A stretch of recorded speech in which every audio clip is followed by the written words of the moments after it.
São 10 horas e 15 minutos, a gente está conversando, entrevistando o Arthur Duval, do MBL.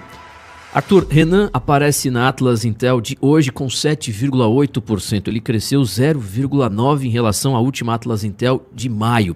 Grande parte do público do MBL aguardava o Renan com 2 dígitos na pesquisa de hoje. Inclusive eu particularmente falei semana passada que não acreditava nisso, acreditava que nessa Atlas ele teria uns 8,2, 8,1, saiu com 7,8. Acho que é um número fantástico para o Renan Santos. Inclusive o gráfico que mostramos há pouco mostra o Renan em pleno crescimento, enquanto os outros, inclusive o Flávio Bolsonaro, segundo lugar, continua despencando, apareceu ainda mais abaixo em comparação à Atlas Intel de maio, Romeu Zema com resultado deprimente e o Caiado também. O Renan é o único nome que se destaca. Você acha que na próxima pesquisa Renan aparecerá com 2 dígitos, no caso na Atlas Intel?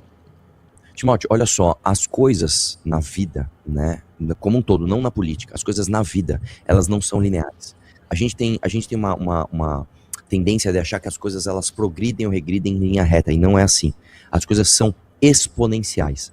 O fato do Renan, no meio da Copa do Mundo, no meio do decrescimento da esperança do que se chama de direita, com o principal candidato da direita derretendo, ele crescer 0,9% em poucos dias, mostra que a gente é um fenômeno. Assim, eu vou dizer uma coisa pra você. Quando eu disputei a eleição em 2020, a pesquisa de boca de urna me dava 1% para a Prefeitura de São Paulo. Tá? Eu disputei contra a máquina do Bruno Covas, contra o bolsonarismo e a máquina do Centrão do Celso Russomano, disputei contra PT, disputei contra um monte de gente, contra Guilherme Boulos, e a despeito da pesquisa que me dava 1%, tá? Eu fiz 10%. Ninguém acreditou. Eu duvido que o Renan tenha 7,8%. Eu duvido que ele tenha 7,8%. Mas o fato dele aparecer com 7,8% é uma excelente notícia, porque mostra o seguinte: no meio do terremoto só tem um organismo, que é o que se chama de antifrágil, que está se beneficiando do caos, que é o Renan. Todo mundo está caindo. E te digo por quê. O Flávio Bolsonaro, não preciso nem dizer aqui, né? Vocês, com muita coragem, expõem isso como poucos outros portais de notícia expõem, né? Os escândalos do Banco Master, a própria desunião da própria família, mostra que ali é o seguinte: é um sentindo o cheiro de sangue do outro, querendo canibalizar o próprio público para tomar para si o protagonismo. É a Michelle, é o Nicolas, é o Silas Malafaia, cada um empurrando, dando aquele totozinho no outro do abismo, tá? Porque realmente ali tá tudo sujo com o dinheiro do Vorcaro. O Flávio e o Zema, eles também não se beneficiam desse caos porque eles estão no mesmo barco. Eles passaram pano durante todos esses anos a todo o desmonte do combate à corrupção que o bolsonarismo fez.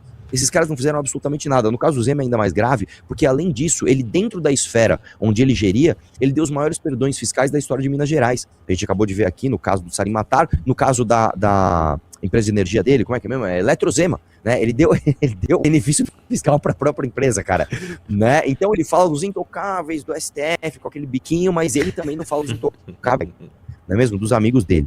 Agora, quem é o único cara que está há 10 anos mostrando coerência e há pelo menos 7 anos falando não acreditem nesse barco furado chamado bolsonarismo? O Renan.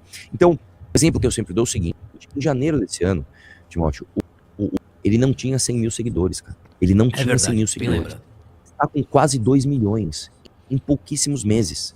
Né? Um exemplo ruim que eu vou dar, eu não estou dizendo que é um exemplo a ser seguido, mas é um exemplo de como as coisas não são lineares. Em março de 2024, o Pablo Marçal era uma piada. Na véspera da eleição, esse cara tava para ganhar a eleição, ele se enterrou com uma falsa acusação de que o Boulos cheirava pó no podcast do Vilela, mas esse cara era um dos favoritos a ganhar na Prefeitura de São Paulo, inclusive, tá? A falsidade do Jair Bolsonaro, que não, segundo turno aí, pô, vamos de Pablo Marçal pra ele por aí, pô. Uma fraqueza na hora de declarar o apoio, inclusive, ao Ricardo Nunes, que era o candidato dele. O que eu tô dizendo é o seguinte: a gente não deve focar na camada mais externa da cebola. A nossa militância é mágica, a nossa militância é conseguir um recorde. Nunca na história do Brasil um partido conseguiu coletar o tanto de assinaturas que a gente coletou, batendo mínimos de todos os estados em tão pouco tempo. Isso nunca na história aconteceu. Nossa militância é mágica. Eu tenho certeza absoluta que quando passar chegar perto da campanha, a não linearidade do Renan, que já está se mostrando, vai ser ainda maior. Eu quero lembrar que quando uma coisa é exponencial, ela começa a curva e acentua no final das contas.